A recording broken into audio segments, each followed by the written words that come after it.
Former President Trump, he did call into my radio show to react to today's ruling. Here's part of what he said. It was a great decision. We're very honored by it. And it basically said you have to win by getting the votes as opposed to some other way. And that's really what we wanted. And it was a very powerful decision, very well crafted, and very well respected, I must say. All right, here with more on today's Supreme Court ruling, former presidential candidate Vivek Ramaswamy is with us. Let's get your initial reaction, sir. Look, this is a case about national unity, and I think the Supreme Court absolutely ruled in the right way, answering the question, really, are we one nation or not? The Supreme Court held yes, because the heart of the decision was about whether we can have a patchwork framework where certain states decide who's on the ballot, other states decide a different person's on the ballot for U.S. president. That doesn't work if we're one nation. So that's what this case was really about. I thought President Trump did a great job in that press conference and that discussion he held afterwards. Speaking about national unity, I think that's the heart of this case. I was with President Trump earlier today, and I do think that this is not just about President Trump, but about the future unity of our country itself. And the Supreme Court 9-0 came down on the right side of that question. And I do think that's a step forward, Sean. I don't think this should have ever gone to the Supreme Court. But the fact that it did shows how far we've fallen. But at the same time, the fact that they came out on the right side of it unanimously is a good step for this country. What did you make in the concurring opinions of the three liberal justices and also that of Amy Coney Barrett, who said the court has settled a politically charged issue in the volatile season of a presidential election? Quote, particularly in this circumstance, writings on the court should turn the national temperature down, not up. For present purposes, our differences are far less important than unanimity in this case. All 9 justices agree that on the outcome of this case. That is the message Americans should take home.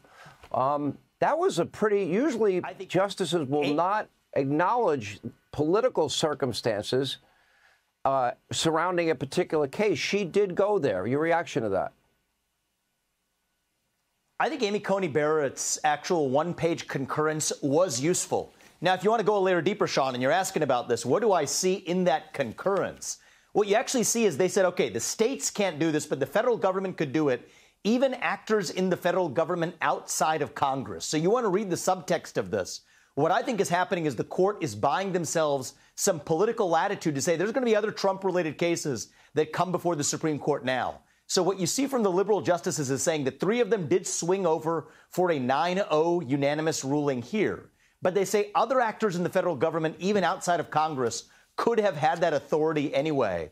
I think they're buying themselves some leash for going in a different direction in some of those other cases, including the presidential immunity case now making its way up to the Supreme Court next month as well. So that's what I think is actually going on. And the Roberts Court in particular, more than any court in modern history, Sean, is really concerned with perceptions of its institutional legitimacy. So while I do think today was an outstanding outcome, it was the right outcome for justice and for this country and for national unity, 9-0, I think that dissent, or it wasn't a dissent, it was a concurrence by the 3 liberal justices, plants the seeds for them potentially going a different way in future cases that are coming down the pike.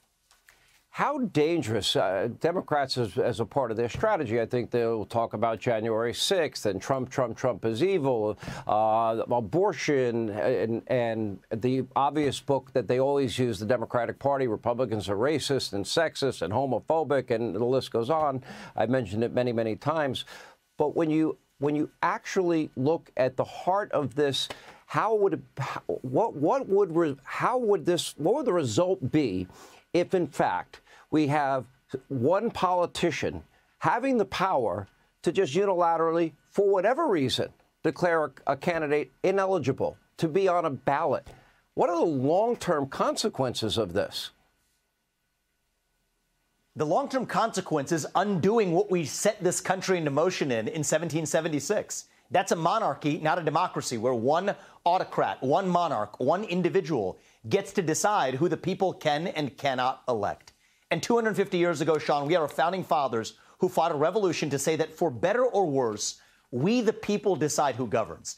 We the people settle our differences at the ballot box, able to vote for whoever we want, where every person has a voice and a vote in that democratic process. If America means anything, that's what it was founded on. That is what makes America great. That is what makes America itself. So what is at stake, you ask? I think it is our national identity itself. That is who we are. That's what the Supreme Court came down on the right side of today. And I think President Trump gave one of the great speeches we've seen in a long time, solidifying that decision with the right tenor to say that this isn't about him. This is about the future unity of our country. That's what's at stake, and I think that's where the Supreme Court came down today. Imagine one elected official can declare somebody guilty of insurrection, a charge that was never even made against President Trump, let alone a conviction. Pretty scary scenario, in my view. Vivek Ramaswamy, thank you as always.